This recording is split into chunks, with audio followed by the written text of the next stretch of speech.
Hi students, இந்த வீடியோவில் நீங்கள் பார்த்துட்டு இருக்கக்கூடியது 10th standard public exam government official answer key வந்து வெளிவிட்டிருக்காங்க. ஸோ இதை வச்சு தான் பேப்பர் கரெக்ஷன்லாம் பண்ண போகிறாங்க. ஸோ இந்த ஆன்சர் கீ தான் ஃபைனலாக எடுத்திருக்காங்க. ஸோ ஃபஸ்ட்டு நம்ம வந்து இந்த வீடியோவில் சோசியல் சயின்ஸ் நம்ம பார்க்குறோம். ஃபஸ்ட்டு தமிழ் மீடியம், இந்த வீடியோவில் மிடில் வந்து இங்கிலீஷ் மீடியம் பார்க்கலாம். வாங்க 2 mark and 5 marks and 8 marks எல்லாம் எப்படி ஸ்டெப்ஸ்க்கெல்லாம் மார்க் ப்ரொவைட் பண்ணியிருக்காங்க, ஃபுல்லாக எழுதணுமா இல்லை வந்து பாதி எழுதியிருந்தாலும் உங்களுக்கு மார்க் தருவாங்களா அப்படிங்கிறது இந்த வீடியோ பார்த்து நீங்கள் தெரிஞ்சுக்குங்க. வாங்க ஃபஸ்ட்டு பார்க்கலாம். 1 மார்க்ஸ் பொறுத்தவரையிலும் 4th 1 மார்க் தான் வந்து நிறைய பேர் டவுட் அப்படின்னு சொல்லியிருந்தீங்க. ஸோ அதுக்கு ஃபைனல் ஆன்சர் வந்து கொடுத்துருக்காங்க. ஸோ 14 out of 14 1 மார்க்கில் எடுத்திருந்தீங்க அப்படின்னா கீழே கண்டிப்பாக கமெண்ட் பண்ணுங்கள். 15 2 மார்க்ஸ் பொறுத்தவரையிலும் ஏதேனும் 2 பாயிண்ட்டுகள் இருந்தால் உங்களுக்கு வந்து முழு மதிப்பெண்கள் வழங்குவாங்க. நீங்கள் ஒன்ஸ் பாஸ் பண்ணி பாருங்கள். அதே மாதிரி 16த்துக்கும் ஏதேனும் 2 பாயிண்ட்கள் இருக்கணும். 17ல் வந்து பார்த்திங்க அப்படின்னா உங்களுக்கு நிறைய பாயிண்ட்ஸ் இருந்தாலும் அதில் 2 பாயிண்ட், இப்போ வரி வசூலிப்பது, நிலப்பகுதிகளை நிர்வகிப்பதுன்னு எழுதினீங்கன்னா 2 மார்க். அதே மாதிரி இந்த இதில் வந்து நாக்பூர் ஜான்சின்னு எழுதினா 2 மார்க். ஸோ இது மாதிரி ஏதேனும் 2 பாயிண்ட்டுகள் இருந்திருந்து அப்படின்னா டெஃபினட்டாக வந்து உங்களுக்கு மார்க் தந்துடுவாங்க. ஸோ அப்புறம் வந்து பார்த்திங்கன்னா எல்லா 2 மார்க்குமே 2 பாயிண்ட் இருக்கணும். முக்கியமாக நிறையா அந்த இடங்களை பற்றி வர்ற மாதிரி இருந்தால் 4 பாயிண்ட்டுகள் வந்து கேட்டிருப்பாங்க. இப்போ மேட்டூர் அணை, அமராவதி அணை, வைகை அணை, பாபநாசம் அணைன்னு ஏதோ ஒரு 4 எழுதியிருந்தீங்கன்னா உங்களுக்கு 2 மார்க் இருக்கும். அதே போல் வந்து பார்த்திங்கன்னா உங்களுக்கு ரொம்ப ஸ்டெப்ஸ் மார்க்ஸ் மாதிரிலாம் இல்லாமல் அழகாக அந்த பாயிண்ட்ஸ் மாதிரி தான் கொடுத்துருக்காங்க. 5 மார்க் பொறுத்தவரையிலும் இந்த 5 மார்க் கண்டிப்பாக எல்லோரும் 5க்கு 5 எடுத்திருப்பீங்கன்னு நினைக்கிறேன். நெக்ஸ்ட் வந்து பார்த்திங்கன்னா 35 மார்க்ஸ் வந்து பார்த்திங்கன்னா என்ன சொல்லியிருக்காங்கன்னா ஏதேனும் 5 பாயிண்ட்டுகள் இருந்துச்சு அப்படின்னா உங்களுக்கு ஃபுல் முழு மதிப்பெண்கள் வழங்கிப்பாங்க. இதை ஒன்ஸ் நீங்கள் பாஸ் பண்ணி பாருங்கள், இதில் கூட எல்லாமே நீங்கள் கவர் பண்ணி எழுதியிருக்கீங்களா இல்லையா அப்படின்னு சொல்லி.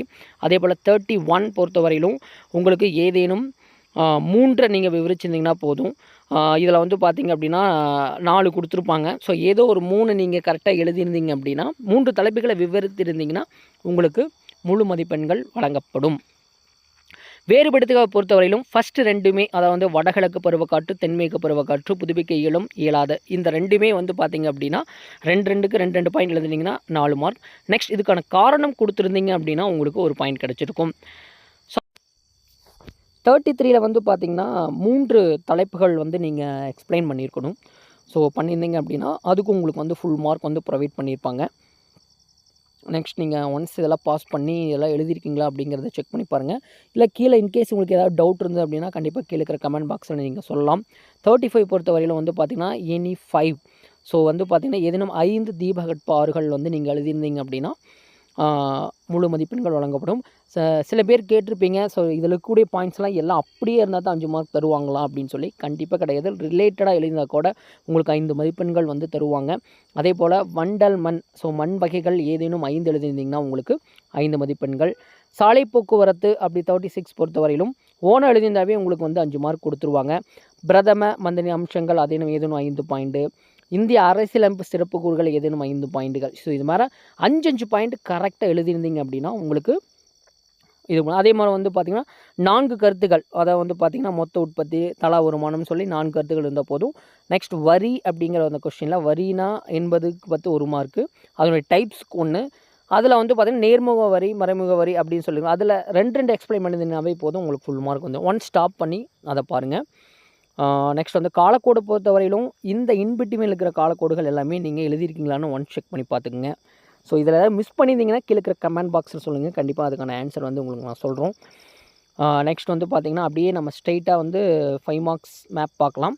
ஸோ இதில் வந்து பார்த்திங்கன்னா எக்ஸாக்டாக நீங்கள் குறிச்சிருந்தீங்கன்னாவே போதும். ரொம்ப எக்ஸாக்டாக குறிச்சிருந்தீங்கன்னா தான் மார்க் அப்படின்னு இல்லை சார், அப்ராக்சிமேட்டாகவே அந்த ஏரியாவுக்கு வந்திருந்தீங்கன்னாவே மார்க் கொடுக்க சொல்லியிருக்காங்க.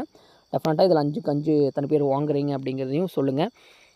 நெக்ஸ்ட் வந்து பார்த்திங்கன்னா 8 மார்க் கொஸ்டின் பொறுத்தவரையிலும் டெஃபினட்டாக வந்து 8 கருத்துக்களை நீங்கள் எக்ஸ்பிளைன் பண்ணியிருக்கணும். அப்போ தான் வந்து ஃபுல் மார்க் வழங்கப்படும் அப்படின்னு சொல்லியிருக்காங்க. அடுத்து வந்து 3 கருத்துக்களை வந்து நீங்கள் எக்ஸ்பிளைன் பண்ணியிருக்கணும் 43க்கு ஆளை பொறுத்தவரையிலும். அதனால் கொஞ்சம் எத்தனை பேர் 3 கருத்துக்கள் ப்ளஸ் 5 கருத்துக்கள் அதை கொஞ்சம் செக் பண்ணிக்கோங்க. நெக்ஸ்ட் 44 இந்தியன் மேப் பொறுத்தவரையிலும் எக்ஸாக்டாக வந்து பார்த்திங்கன்னா என்னென்னு குறிச்சிருக்காங்கன்னு பார்த்துங்க. ஓரளவுக்கு அந்த மேட்ச் பண்ணி கொடுத்தீங்கன்னா மார்க் டெஃபினட்டாக கொடுத்துருவாங்க. நெக்ஸ்ட் வந்து தமிழ்நாடு மேப் பொறுத்தவரையிலும் மோஸ்ட் ஆஃப் தம் அட்டன் பண்ணியிருந்தீங்க அப்படின்னா கரெக்டாக குறிச்சிருப்பீங்களான்னு செக் பண்ணிக்கோங்க. ஸோ இந்த எக்ஸாக்டாக இந்த பாயிண்ட்ஸ் எல்லாம் கரெக்டாக இருக்கணும். வாங்க இப்போ வந்து இங்கிலீஷ் மீடியம் பார்க்கலாம். இங்கிலீஷ் மீடியம் பொறுத்தவரையிலும் ஆல்ரெடி நம்ம வந்து உத்தேச விடைக்குறிப்புகள் வந்து கொடுத்துருந்தோம். ஸோ கிட்டத்தட்ட அதில் இருந்த மாதிரியே தான் உங்களுக்கு வந்து அஃபிஷியல் ஆன்சருக்கையும் ப்ரிப்பேர் பண்ணியிருக்காங்க. எனி 2 பாயிண்ட்ஸ் வந்து பார்த்திங்கன்னா எல்லாத்துலேயுமே உங்களுக்கு ஜென்ரேட் பண்ணியிருக்காங்க. ஒன்ஸ் நீங்கள் இதை தெளிவாக பார்த்துக்குங்க. அதே போல் வந்து பார்த்திங்கன்னா 5 மார்க்ஸ் உங்களுக்கு எப்படி கொடுத்துருக்காங்க, தென் வந்து மேப். ஸோ இதெல்லாமே ஒன்ஸ் நீங்கள் ரீட் அவுட் பண்ணி பாருங்கள். இங்கிலீஷ் மீடியம் ஸ்டூடெண்ட்ஸ் ஆல்ரெடி நம்ம டிஸ்கஸ் பண்ணிட்டோம். ஸோ நீங்கள் நம்ம சேனலை இன்னும் சப்ஸ்கிரைப் பண்ணலாம், மறக்காமல் சப்ஸ்கிரைப் பண்ணிக்கங்க.